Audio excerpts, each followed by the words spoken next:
Hey, I got some dried morels from Walmart delivered to my post office box, and now we're going to try them. Well, welcome to Terry's Kitchen. Today, we're kind of missing the morel mushrooms, and we live in Florida, so sometimes you can get these good old dried morels. Get them lots of places, Kmart, Walmart, even Amazon. And they're just little morels that are all dehydrated, and we're going to just check them out, see how they do. As you can see, they kind of look like the old morels. Get them against some area that you can see and get them up close. The first thing you got to do is you got to hydrate them again. So get you a little water, plop, plop, fizz, fizz. Oh, what a relief it is. We're going to go for a little mushroom sandwich here in just a little bit. Just a few of them, just to kind of keep that taste. So I put in 2, 4, 5 of them. We'll let them soak for about 30 minutes, and then we'll cut them up and we'll get started. We'll see what you think. Well, let's take a look at what we have. Just been about a few minutes here, and these morels are starting to soften up like they would in the wild. It's been about 5 or 7 minutes. But the ingredients that we're going to need, first of all, a good old-fashioned egg. Kind of batter things up. Kind of beat it a little bit. Chum, chum, chum, chum, chum, chum, chum, chum, chum. That'll help the breadcrumbs. Here we have some seasoned breadcrumbs.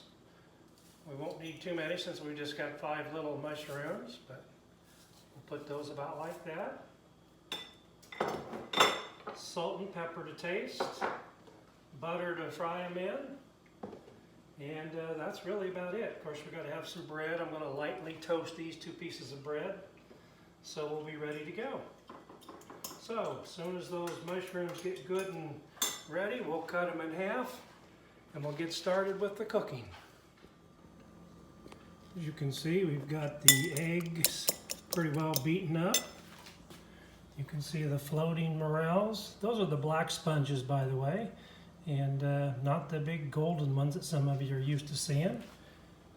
We've definitely got the breadcrumbs, and that's what we're going to try today. You can see they're all packed in there. That's 2 ounces. Not sure just about how much that makes, but it ought to be interesting. Actually, it's only been about 10 or 15 minutes at best, but these are starting to ply up pretty good. So we're really going to give them a little cut. Cut them in half, just like you would regular mushrooms. There's no insects here. And we'll lay them here. So that's the first thing we'll do, unless we got 5 of them here that we can cut up pretty good.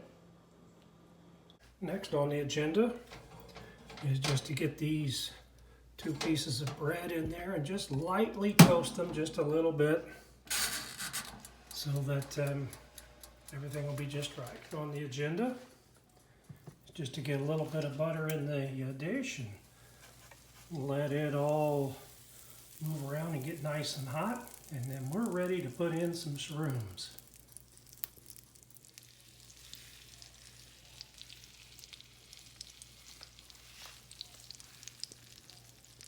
Now for the good part, I'm going to get these mushrooms in there, get them toasting up just right.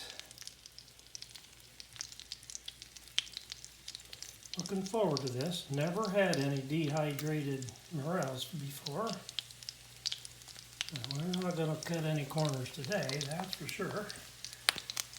And a little salt and pepper to taste. Probably looking pretty good now. And the toast is getting about done, so we're going to go over there and take a look at that. Yeah, now we're moving right along. You know what the nice thing about having butter in your dish is? You can take a little bit of that and put it on your lightly toasted bread, and you got it. Oh, I grew up on these things and I used to hunt them a lot. Since we moved to the villages, Florida, we haven't had too much of a chance to, I don't know, go cook them out. So now we got to turn these puppies over. Oh, they look good on that side. I like mine nice and crisp, just like that. Looks like they're just about done. So we'll put these little crispy critters over here on the paper towel so they can drain a little bit. Might even add a little bit more salt and pepper to them.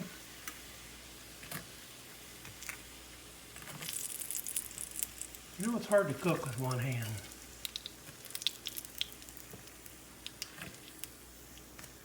Turn that off. Again, maybe just a little bit more salt and a little pepper. Now these are ready to lay on a sandwich. You ever had a Morel sandwich? If you haven't, you're missing something. Because the good old Morels, they really have a nice flavor. And these are going to be nice and crispy. So I don't think it's going to be a problem trying those out. As you can see, there's a nice little sandwich of Morels. Put that bread on there, and I wonder how it's going to taste. We'll give it a try.